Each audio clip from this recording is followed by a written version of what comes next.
चला, तुमच्याकडे असे जुने शर्ट वगैरे, ब्लाऊज पीस साड्यातले वगैरे असतात ना, ते असे डाग पडलेले आज तुम्हाला भन्नाट असा उपयोग दाखवणार आहे या अशा ब्लाऊज पीसापासून. आणि हे नवीनच असतात, आता हे कोणाला देता पण येत नाही आणि आपल्याला शिवता येत नाही. काय काय त्यांच्या साडीतले किंवा हे असे ओटीला आलेले असतात बघा, पाहू शकता ह्या अशा प्रकारे ब्लाऊज पीस. तर ह्याचा काहीच उपयोग होत नाही. तर तुम्हाला सांगते आज मी भन्नाट असा उपयोग करणार आहे. फक्त हा व्हिडिओ शेवटपर्यंत बघा, म्हणजे तुमच्या उपयोग असेल. आणि खूप साधी, सोपी, सरळ आहे आणि खूप छान असा मस्त उपयोग तुम्हाला दाखवते बघा हे. आणि हे अशा प्रकारे माझ्याकडचं एक ब्लाऊज पीस होता किंवा पदर होता, माझ्या साडीतनं शिल्लक राहिलेला होता, गोदरीला लावलेली होती, त्यातनं शिल्लक राहिलेलं होतं. अशा प्रकारे साडीतली कापड शिल्लक राहिलेलं होतं आणि त्याच्यामधून असं मी 2 भाग करून घेते. आणि हा शेवटपर्यंत व्हिडिओ बघा, म्हणजे तुम्हाला पण समजेल की मी हा कसा म्हणजे काय उपयोग करणार आहे ते. आणि मधनं असं कट करून घेतला आणि बघा आता अशा प्रकारे ना आणि ते जे काही ब्लाऊज पीस वगैरे होते ना त्याच्या अशामध्ये, तर त्या आतमध्ये टाकायचं. तुमच्याकडे काही कपडे असलेले ना तर टाकता येतात, किंवा पॅन्ट पीस वगैरे जे लागत नसणारी वस्तू तुमच्याकडं नवीन आहेत आणि ते वस्तू कोणाला देता येत नाही आणि त्या वस्तूचा उपयोग काय करावा म्हणून समजतही नसेल, तर अशा प्रकारे माझ्याकडे असं मोठा ब्लाऊज पीस होता आणि अशा आतमध्ये मी टाकून देते. आणि खूप छान असा उपयोग वस्तू असणार आहे बघा. आज मी तुम्हाला भन्नाट उपयोग दाखवते अशा कपड्यांपासून. आणि माझ्याकडे पण खूप होते. असं काही नाही की तुम्ही जुने शर्ट वगैरे असं पण वापरू शकता, असं काही नाही. काय म्हणजे जुने शर्ट म्हणजे लग्नात वगैरे आलेले पॅन्ट पीस वगैरे काही असलेले असतात ना, तर त्याचा पण असा उपयोग करू शकता तुम्ही. तुमच्याकडे जर ब्लाऊज पीस वगैरे असतील ना, तर अशा मस्त उपयोग करू शकता. आता मी ते खालच्या साडीच्याच मापाने ना मी पहिलं कट करून घेते जो काही हे एक्स्ट्रा भाग वगैरे आहे तर. आणि खूप छान असं उपयोगी वस्तू आहे, तुम्हाला देवपूजा वगैरे करताना असा मस्त उपयोग होणार आहे त्या वस्तूचा. आणि आणि बघा, नवीन अशा वस्तू असतात ना त्या कपाटात खूप साऱ्या पडून राहतात, तर मस्त असा उपयोग करू शकता तुम्ही. अगदी तुम्ही स्वतः म्हणलं तरी शिवू शकता बघा. आणि मी असं जे काही फोल्ड केलेलं कापड होतं ना, ते अशा प्रकारे मी पहिलं कट करून घेते बघा. तर अशा प्रकारे मी कट करून घेतलं कात्रीने, कैचीने. तर आता बहुतेक जणांचा, खूप जणांचा ताईचा प्रश्न होता की ताई माझ्याकडे जुनी म्हणजे ब्लाऊज पीस वगैरे असतात ओटीला आलेले, ते ब्लाऊज पीसापासून असं काहीतरी उपयोग करा किंवा असं काहीतरी सांगतात, ते मला विचारतात काय करता येईल. मी शक्यतो आत्तापर्यंत गोदरीतच म्हणजे घालतच होते, पण म्हटलं आज काहीतरी नवीन वेगळं काहीतरी तुम्हाला करून दाखवा म्हणून मी असा आज उपयोग करून दाखवणार आहे. आणि हे पण असं खूप मोठा 1-1.5 मीटरचा कपडा होता हा. आणि किंवा तुमच्याकडं नवीन असे कोणीतरी ओटीला दिलेले ड्रेस वगैरे असतात, तर ते ड्रेस कोणाला देता पण येत नाही, काही हलके पण असतात किंवा लग्नात आलेले पण असतात असे, म्हणजे नवीन शर्ट पॅन्ट वगैरे असं मस्त असा उपयोग करू शकता. तर त्याच्यावरती ना मी आणि जो काही दुसरा भाग केलेला होता ना कट, त्याच्यामध्ये वरती अशा प्रकारे हातरून घेते बघा. तर अशा प्रकारे मी पहिलं प्लेन करून हातरलेले आणि त्याच्यावरती मी परत टाके घालते, किंवा तुमच्याकडे टाचणी असतील ना तर तुम्ही टाचणी लावले तरी पण चालतं. तर आता मी सुई घेतलेली आहे आणि मोठा धागा घेतलेला आहे गोदरीचा, त्याच्या आतमध्ये अशा प्रकारे येत ना मी टाके घालून घेते. तुमच्याकडे टाचणी असते ना तर टाचणी पण लावू शकता, किंवा पिन असली तर पिन पण लावू शकता. आणि त्याच्यावरती असं, आणि खूप साधं सोपं वगैरे आहे आणि साध्या मशीनवरती पण शिवता येतं असं आहे. तुमच्याकडं खूप सारे वटीला ब्लाऊज पीस आलेले असतील, किंवा तुमच्याकडं लग्नात आलेले शर्ट किंवा डाग पडलेले शर्ट, आता अशा वस्तूंकरांचा काय उपयोग करायचा काय, म्हणून मी ह्या तुम्हाला उपयोगी असा वस्तू टाकाऊपासून टिकाऊ सांगते मी तुम्हाला. अशा मस्त प्रकारे असे होऊ शकते, किंवा आपल्या देवपूजा करताना, किंवा असं आसन म्हणता येईल ह्याला, अशा प्रकारे मी आसन आज तुम्हाला दाखवणार आहे. अशा प्रकारे माझ्याकडं खूप ऑर्डर आलेले आहेत आसनचे, पण मला काय त्याच्यातून टाईम भेटेना, म्हणून त्या ताईंना खूप अर्जंट पाहिजे होतं, म्हणून मी त्यांना एक आसन असं बनवून देते मी ते. आणि त्यांचे सर्व काहीतनं कपडे वगैरे आहेत असे मला आसनचे 5 आलेले आहेत ऑर्डर. चला तर मस्त तुम्हाला ते टाके घालून झालेले दाखवते. आता तुम्हाला अशा प्रकारे आहेत ना एक एक करून टिपा मारून दाखवते बघा. तर अशा 2-2 इंचावरती तुम्हाला अगदी जवळ पाहिजे असेल तर जवळ पण टिपा मारू शकता, किंवा लांब पाहिजे असेल तर लांब पण टिपा मारू शकता, किंवा चेक्स पाहिजे असेल तर चेक्स तुम्हाला जसं हवी असेल तसं तुम्ही टिपा मारू शकता. आता हे नवीन आहे ना, असं एका ताईंना शिकायचं होतं गोदरी शिवायला, म्हणून त्या ताईंना मी बसवलं आसनवरती टिपा मारायला. आणि अशा प्रकारे स्टेप बाय स्टेप असं त्यांना सांगते, माहिती देते मी. अशा सरळ टिपा वगैरे मारून त्यांना पहिलं आहे ना आसनावरती प्रयत्न करायला शिकवला बघा. तर अशा मस्त प्रकारे त्यांनी ना सरळ टिपा मारल्या, आणि जे काही टिपा मारता नाहीत ना तर अशा प्रकारे एक टाका काढून घ्यायचा. आणि अशा प्रकारे ना सर्व काहीत ना उभ्या टिपा मारून घ्यायच्या. तुम्हाला चेक्स हवे असेल तर चेक्स क्रॉस असतात ना तसे क्रॉस पण मारू शकता, तुम्हाला जसं हवी असेल तर तसं टिपा मारू शकता. आणि अशा प्रकारे आहेत ना मी एक करून अशा टिपा मारून घेते. आणि आडवे पण मी चेक्स करून घेते बघा. काही ह्या नवीनच ताई आहेत बघा शिकतात, ह्या बघा अजिबात कुठं काही चून आलेली नाही. आणि अजिबात काहीच नाही बघा. आणि प्लेन एकदम त्यांनी प्लेन असं टिप्पा मारलेले आहेत आणि खूप छान अशी उपयोगी वस्तू होणार आहे.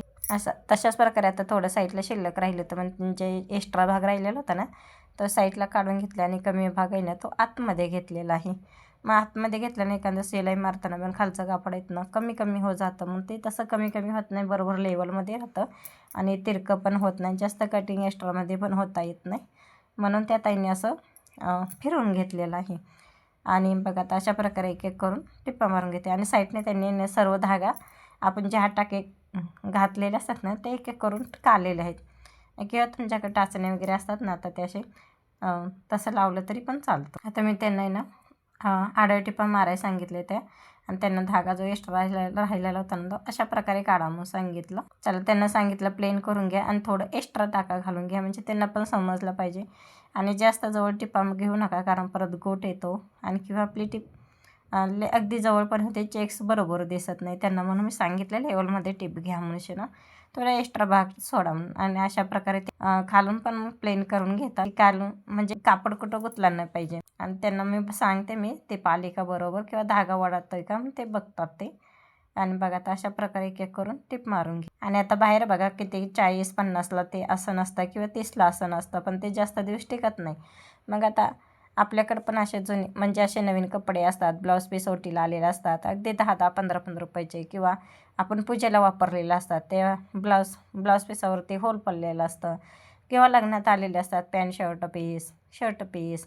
मग असं करायचं काय, आता ते कपड्यामध्ये ते वारून म्हणजे वर्षानुवर्ष ते तसंच पडून राहतात. त्यांना असं मस्त प्रकारे तुम्ही असं आसन बनवलं ना, देवपूजेसाठी वापरता येतात, किंवा जेवण करताना किंवा काही भाजी वगैरे निवडताना, खाली बसताना फरशी वगैरे थंड लागून नये अशा प्रकारे आपण आसन शिवू शकता. आणि त्या ताईंना काही दोरावरचं म्हणजे ओता येत नव्हता, म्हणजे दिसत नव्हतं, चष्मा लावले तरी ओता येत नव्हतं. मी त्यांना सांगत होते असं असं इकडं तिरकस व्हा म्हणून, त्यांना होऊन दिलं.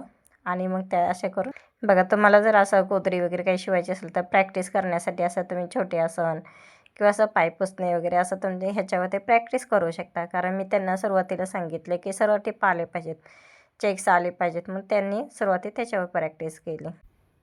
चला तर अशा मस्त प्रकारे आहेत ना त्याने चेक्स मारून झालेले आहेत बघा. आता उभे आडव्यातनं सरळ टिपा मारून झाले, तर त्या म्हणत होत्या की थोड्या कुठे कमी जास्त वगैरे झालेत, पण जाते म्हटलं सुरुवातीला प्रॅक्टिस असते म्हटलं. बघा आता अशा मस्त प्रकारे मी त्यांनी असं मस्त प्रकारे आता आसन त्यांनी शिवलेले, आणि हे साडीच्या पदरापासून शिवलेले आहे. आणि माझ्याकडे मी जास्त असतात माझ्याकडे पदर वगैरे एक्स्ट्रा, आणि एका ताईंचे मला 6 ऑर्डर आहेत, आणि त्यांच्या अशाच प्रकारे एक एक करून मला शिवून द्यायचे. तर त्यांनी पहिल्या 6 नेले ते शिवून, आता परत दुसरे द्यायचे. तर अशा प्रकारे मी जे काही साईजचं वगैरे असं मी गोट मारून घेते ब्लाऊज पीसाचा. म्हणजे म्हणजे प्लेन कपडा घेतला आणि 3-3.5 इंचाचा कपडा आहे. अशा प्रकारे मी तुम्हाला फोल्ड करून दाखवते बघा. अशा प्रकारे फोल्ड करायचा, आणि जेणेकरून धागे वगैरे माझ्या तिन्ही बाजूनी साईडने झालेलं आहे. आणि अशा प्रकारे बघा, आणि अर्धा इंच आतमध्ये कापड धरायचं असं मस्त प्रकारे, आणि खूप छान असं आसन होणार आहे, मस्त होणार आहे. आणि तुम्ही पण शिवू शकता, असं मी तुम्हाला छोट्या आणि सोप्या भाषेत तुम्हाला दाखवलेलं आहे बघा. अशा मस्त प्रकारे आपलं ताणून घेतलेला आहे कापड तो बघा. अशा कपडा ताणून घेतला ना, आणि अजिबात चुन्या येत नाहीत, काही नाही येत. आणि खूप छान असं मस्त प्लेन करून घ्यायचं बघा. आता मी खालचे आहेत ना, जे किनाराशी गोळा चालली होती ना, ते अशा प्रकारे प्लेन करून घेते, आणि अशी टिप मारून घेतलेली बघा. आणि नंतर उलटी साईज करायची, आणि फिरवून घेतल्यानंतर परत असा 1/2 इंच कपडा आतमध्ये घालायचा. आणि शक्यतो त्याला कॉन्ट्रास्टच तुम्ही गोट द्या, कारण गोटनीच लुक छान येतो. कॉन्ट्रास्ट दिल्यानंतर खूप छान असं उठून दिसतं, असं तुम्हाला वाटणार सुद्धा नाही की ही मार्केटमधूनच वस्तू आणलेली आहे. आणि तुमच्याकडे असे खूप छान असे नवीन कपड्यांपासून असे मस्त टाकाऊपासून टिकाऊ अशी वस्तू शिवू शकता. आणि मध्ये धागा आला अशा प्रकारे कट केलेला आहे. आणि बघा असं प्लेन करून ताणून घ्यायचं, त्यावेळेस गोटला फिनिशिंग 1 नंबर येते, आणि खूप छान येते, मस्त येते.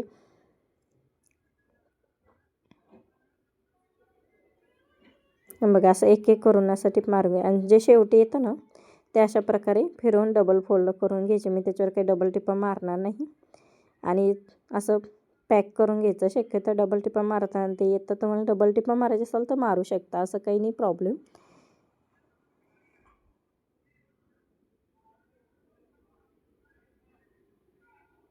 आता अशा प्रकारे दोन्ही साईडनी मी गोट मारून घेतलेलं आहे. त्या शेवटची लास्ट बाजू आहे आणि बघा अशा प्रकारे बघा किती मस्त आपली दिसतं आहे, किती मस्त आपला आसन तयार होतं आहे. आणि तुम्ही पण अशा प्रकारे मारू शकता किंवा घरगुती शिवू शकता. मस्त प्रकारे असं खाली बसण्यासाठी चटई वगैरे न वापरता खूप छान असा उपयोग होणार आहे. आणि हे ब्लाऊज पासूनच मी कट केलेलं आहे. साडीतला कपडा आहे तो एक्स्ट्रा, आणि त्या साडीतला थोडा शिल्लक राहिला होता, ते मी गोट मारण्यासाठी वापरते. कारण माझ्या अशाकडे छोटे मोठे खूप काही पडलेले असतात काठापदराच्या साडीतले. आणि अशा प्रकारे मी फाडून घेते बघा.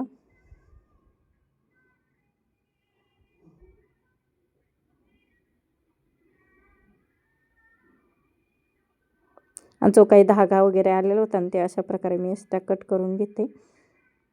आणि तशाच प्रकारे आता पहिल्यांदा मी फोल्ड केलं होतं ना, तसंच तुम्हाला दाखवलं, तसंच मी आता दुसऱ्यांदा पण अशाच प्रकारे फोल्ड करून घेते. आणि असं थोडं थोडं हळूहळू प्लेन करत करत बघा, असं ताणलं ना कापड व्यवस्थित, खूप छान मस्त अशी फिनिशिंग येते. चला आता माझ्या अशा नवीन कपड्यापासून, ब्लाऊज पिसापासून, शर्टापासून असे तुम्हाला कशी माझी उपयोगी छान असे वस्तू बनवलेले तुम्हाला नक्की आवडली असेल तर सांगा. आणि जर आवडली असेल तर नक्की शिवण्याचा प्रयत्न करा. ह्याच ठिकाणी आता मी ब्लाऊज पिसाचं म्हणजे साडीचा पदराचा वापर केलेला आहे. त्याच ठिकाणी तुमच्याकडं साडी असेल किंवा काठपदराची साडी असेल तर तुम्ही वापरून खूप वैतागला असाल तर त्याचा प्रकारे पण असं उपयोग होऊ शकतो. किंवा तुमच्याकडे ब्लाऊज पीस असतील खूप काही डिझाईनचे, साडीतले डिझाईनचे वगैरे, कोण काही ताई शिवत नाही तर साड्यांचे डिझाईनचे वगैरे, तर त्याच प्रकारे वरती असं आसनवरती लावलं तरी चालतं. असं काही नाही की मी साडीचा कपडा पदराचा वापरला म्हणून तुम्ही ते पदराचा वापरू शकता, असं पण काही नाही. किंवा तुमच्याकडं नवीन बेडशीट वगैरे असतात तर थोडे मोठे छोटे राहिला, किंवा तुमच्याकडून ड्रेसमधून कपडा शिल्लक राहिलेला असतो, त्याच्या प्रकारे त्याच्यातून पण वरती कवर म्हणून उपयोग केला तरी चालतो. आता मी तुम्हाला जी काही नवीन कपड्यांची वस्तू असते आणि आजपर्यंत मी सर्व जुन्या कपड्यांची वस्तू दाखवत होते, तर आज म्हटलं चला माझ्या ताईंना ना, माझ्या मैत्रिणींना, की अशा प्रकारे असं तुमच्याकडं जर नवीन कपडे वगैरे कपाटात खूप दिवस झालं पडून आहे तर त्याचा उपयोग करायचा काय, तर अशा प्रकारे मी तुम्हाला आसन दाखवलेले बघा. आणि तुम्ही घरगुती म्हटलं तर असं खूप छान शिवू शकता. आणि माझ्याकडे असे खूप सारे आसनचे ऑर्डर आले आहेत, पण मी सध्या काय आता घेत नाही, कारण मला गोदऱ्या कंप्लीट करायच्या आहेत. त्यावर ते आसनवरती मी काय आता फोकस करणार नाही. आणि एका ताईला ना, त्या ताईंनी पहिल्यांदा शिवून नेलेलं होतं आणि नंतर त्यांच्या ना पाहुणे म्हणजे त्यांचे आजूबाजू त्यांच्या मैत्रिणी असतात ना, त्यांना हवे होते. आणि त्यांचे बघूनच त्यांनी सांगितलं की मला हळदी कुंकाला वाण देण्यासाठी म्हणून असं आसनचा उपयोग होईल म्हणून. बघा आता अशा मस्त प्रकारे किती मस्त आपलं आसन तयार झालेलं आहे बघा. आणि तुम्ही देवपूजासाठी म्हणलं तर वापरू शकता, किंवा असं खाली बसण्या जेवणानंतर तुम्ही खाली बसायचं असेल तरी पण असं उपयोग करू शकता बघा. चटईपासून हे अजिबात फरशीवर घसरत नाही, की आता चटई वगैरे असते तर कसं तुम्ही पाय टाकायला लागलं तर चटई घसरते, किंवा उठताना म्हणलं तर घसरते. तर मस्त प्रकारे असं तुमच्याच कपड्यापासून, नवीन कपड्यापासून, टाकाऊपासून टिकाऊ अशी मस्त उपयोग झाली. चला बाय बाय. चला अशाच मस्त प्रकारे माझे असेच व्हिडिओ आवडत असेल तर लाईक, सबस्क्राईब, शेअर करायला विसरू नका. चला अशी मस्त उपयोगी वस्तू आपली तयार झाली आहेत.